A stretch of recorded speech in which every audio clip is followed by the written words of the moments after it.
Panorama group, जो सोचता है वो करता है। नमस्कार, बहुत बहुत स्वागत करते हैं आप भारत लाइव में। लगातार बिहार में पिछले 28 तारीख से जो नया परिवर्तन हुआ है उसके बाद से राजनीतिक हालात के साथ साथ बयान और लोगों के सुर भी बदलने लगे हैं। तो वहीं जिस बात को लेकर के चर्चाएं चल रही थी उन बातों में भी बहुत अंतर नहीं आया है। अभी भी एक संशय की स्थिति बनी हुई है। 10 तारीख को क्या होगा? क्या 10 तारीख को नीतीश कुमार बहुमत साबित कर लेंगे या फिर अविश्वास प्रस्ताव के दौरान नीतीश कुमार को परेशानियों का सामना करना पड़ेगा? ये हम बात इसलिए कह रहे हैं कि जो आंकड़े हैं वो बहुत बड़े नहीं हैं। इससे पहले आपको हमने बताया भी था कि जब 160 के आंकड़े थे तब तो मुश्किल हो गई, लेकिन अब क्या होगा? सरकार 128 के आंकड़े पर बनी है, जिसमें 4 सदस्य जीतन राम मांझी के हैं, जिनको लेकर के संशय की स्थिति बनी हुई है। इससे पहले भी आपको ये खबर मिली होगी कि नीतीश कुमार ने जब अध्यक्ष पद लिया तो उन्हें इस बात का आभास हो गया था, उन्हें इनपुट मिला था कि उनकी पार्टी के भीतर तोड़फोड़ की राजनीति चल रही है। अध्यक्ष पद अपने हाथ में लेकर के नीतीश कुमार ने दिल्ली में मीटिंग की, सभी वरिष्ठ नेताओं को दिल्ली में जुटाया और बिहार की बात दिल्ली में हुई। सभी को समझाने बुझाने में नीतीश कुमार सफल हो गए और ये भी फैसला कर लिया कि जो उनके सांसद, विधायक और बहुसंख्यक कहेंगे, बहुसंख्यक का मतलब उनके विधायकों की जो संख्या होगी, जो सांसदों की संख्या होगी, कि क्या आगे का फैसला लेना है, किसके साथ रहना है, उस आधार पर फैसले लिए जाएंगे। लेकिन इस बीच में आपको ये भी सुनने को मिला होगा, अब इसमें कितनी सच्चाई है ये तो खुद ललन सिंह और नीतीश कुमार बता सकते हैं, लेकिन जिस तरह से ललन सिंह को लेकर के कई तरह की बातें की जा रही थी, हमने भी खबरों में बताया, जो कि कहीं ना कहीं हमारे पास भी उड़ते उड़ते आई थी। परिस्थितियां उसी तरह की बनी हुई थी।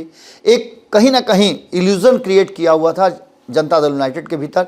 नीतीश कुमार के अध्यक्ष पद अपने हाथ में लेने के बाद तो और ज़्यादा इस बात पर मुहर लगती हुई नजर आई कि कुछ न कुछ चल रहा था जो ललन सिंह से नहीं संभल पा रहा था। ललन सिंह पार्टी से अलग अलग कारणों से, जो कहा जा रहा था कि ललन सिंह ने खुद भी कहा था कि वो चुनाव की तैयारियों को लेकर के अपने संसदीय क्षेत्र में ज़्यादा समय बिताने के कारण वो इस पद से त्यागपत्र दे रहे हैं। लेकिन अब जो वर्तमान परिस्थिति बनी है उसमें एक बार फिर से ये कहा जा रहा है कि कहीं ना कहीं नीतीश कुमार के लिए और भारतीय जनता पार्टी के साथ जो ये सरकार एनडीए की बनी है उसको हो सकता है कि 10 तारीख को जब सदन की कार्रवाई शुरू हो तो विश्वास मत के लिए मुश्किलें हो सकती हैं।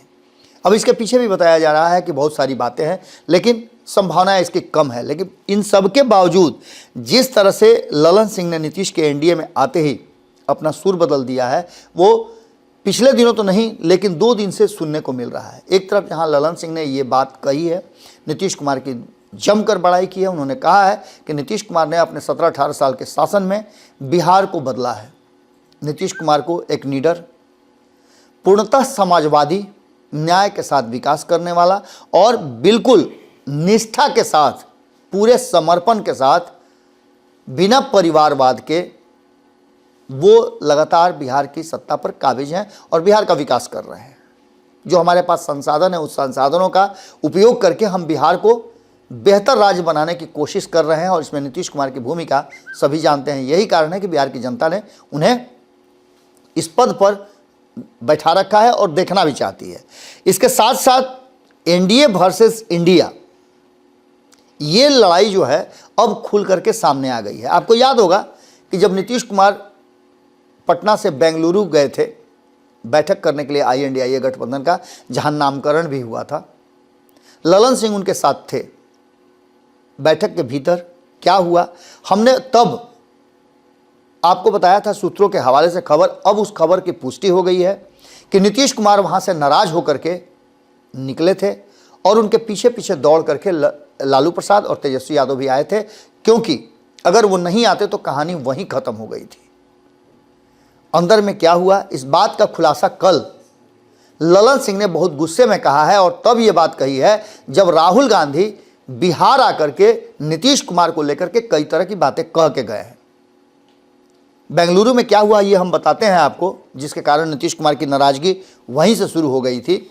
लेकिन उससे पहले आपको बता दें कि राहुल गांधी ने जिस तरह से जातीय गणना हुई नीतीश कुमार ने अपने खर्च पे बिहार में जातीय गणना कराई। इसको लेकर के राहुल गांधी ने कहा कि हमारे दबाव में नीतीश कुमार ने ये फैसला लिया है। ललन सिंह इस पर काफ़ी बिफरे। उन्होंने कहा कि नीतीश कुमार न तो किसी के दबाव में रहते हैं और न किसी के दबाव में कभी कोई फैसला करते हैं। नीतीश कुमार को दबाव महसूस होता है तो वो उस काम को करते ही नहीं हैं।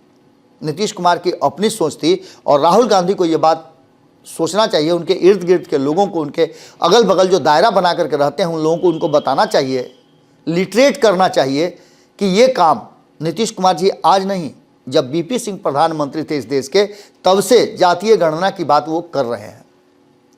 अब इस बात को लेकर के कहीं ना कहीं ललन सिंह के सुर बदले हैं। उन्होंने यहाँ तक कह दिया है कि राहुल गांधी पप्पू थे, पप्पू हैं और आगे भी पप्पू ही रहेंगे। उनका सिर्फ काम चुटकुला और मनोरंजन तक ही रह गया है।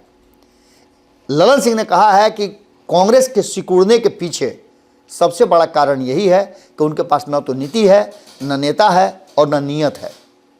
इन सारी बातों को लेकर के ललन सिंह ने अचानक जो सुर बदले हैं वो साफ बता रहा है कि आने वाले समय में बहुत कुछ देखने को मिलेगा।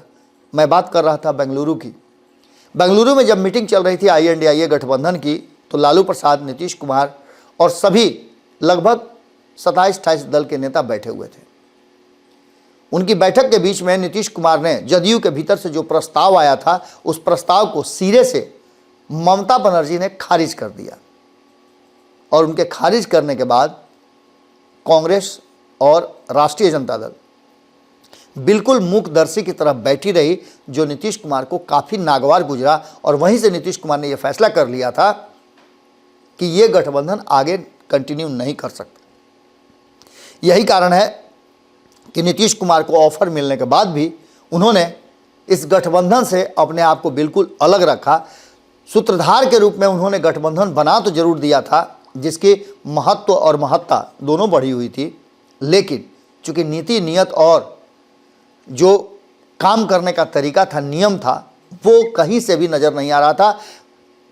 इस नीतीश कुमार के किए हुए कार्य का पूरा श्रेय लेने के लिए कांग्रेस तैयार बैठी थी और नीतीश कुमार के आइडियोलॉजी को ही एडॉप्ट करके वो INDIA गठबंधन, जो गैर भाजपाई गठबंधन बना था, उस गठबंधन पर अपना कब्जा जमाना चाहती थी।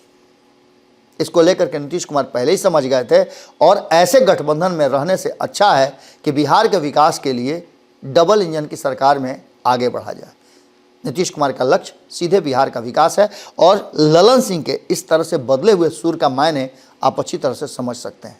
यही ललन सिंह हैं जो 28 तारीख से पहले बहुत कुछ कहा करते थे, पानी पी पी कर कोसते थे। ये तो चलता ही रहता है, पक्ष और विपक्ष में इस तरह की बातें चलती है और राजनीति में कहा यह जाता है कोई अस्थायी दोस्त और दुश्मन नहीं होता है। अब देखना दिलचस्प होगा कि ललन सिंह के सुर बदले हैं तो क्या थोड़े ही समय के लिए मंत्रिमंडल का हिस्सा बनेंगे या फिर 2024 के चुनाव के बाद ललन सिंह के लिए कोई विशेष व्यवस्था मंत्रिमंडल में होने जा रही है। जुड़े रहिएगा भारत लाइव के साथ, खबरों का सिलसिला लगातार जारी है। बहुत बहुत धन्यवाद। पनोरमा ग्रुप, जो सोचता है वो करता है। अगर ये वीडियो पसंद आई और वह बिहार के राजनीति और बिहारियत से सरोकार रखेनी तो सब्सक्राइब बटन दबा के चैनल के सब्सक्राइब कर ली। ओजे एगो घंटी बा, ओकरा बटन दबा देला से कुल सटीक और मारक खबर रुआ मुफ्त में मिल जाई। अगर रुआ पत्रकारिता के हमनी के नया प्रयोग में सहयोग कर चाहतानी तो ज्वाइन बटन दबा दी। पेटीएम नंबर नोट कर ली 9386816700। धन्यवाद।